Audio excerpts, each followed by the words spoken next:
The first story is one that is just mind-blowing.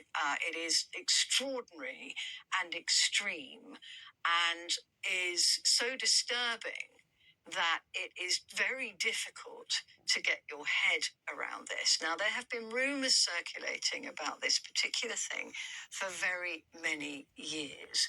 I even heard the odd thing about odd people shooting, that people were choosing to shoot at civilians. It wasn't called a safari or anything at the time, but it was kind of like, what kind of sick person would just shoot at civilians? And I was in Sarajevo in 94, 95, and 94 was the biggest year, if you like, for civilian shootings.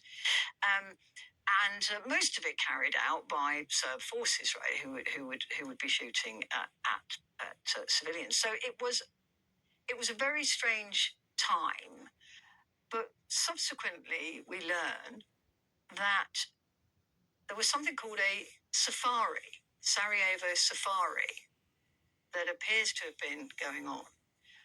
And so serious is this that the Italian judiciary are looking into this now, because very many Italians took part in this. So did Brits, so did Germans, US, Canadian, Russian people as well. Very wealthy people paying to turn up in Sarajevo during the siege of Sarajevo and killing civilians for cash, for choosing people just out on the streets, already in danger from other snipers, being shot by people who were paying to kill them.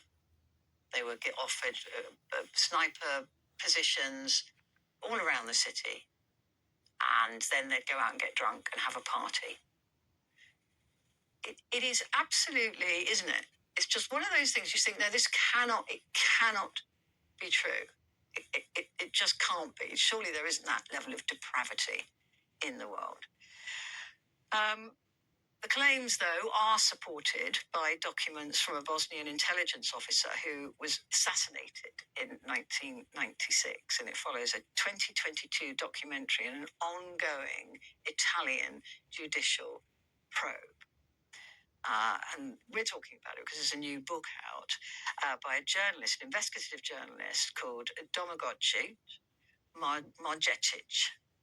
So I'm sorry if I butchered that, but it's a very difficult language.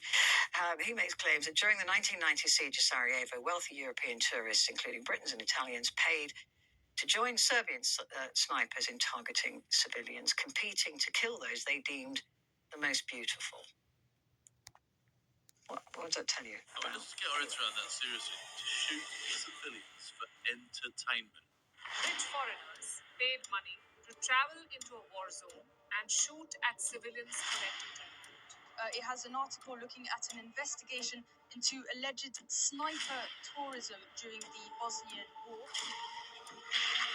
A jaw-dropping claim that rich foreigners paid to shoot humans in Sarajevo in the 1990s, when the city was in the middle of a violent and chaotic military blockade, has sparked an investigation by Italian prosecutors. The stunning allegations come from an Italian writer who alleged he had uncovered evidence that wealthy gun enthusiasts, dubbed sniper tourists, would pay Bosnian Serb forces for the chance to gun down residents at random during the 4-year siege of the city, The Guardian reported.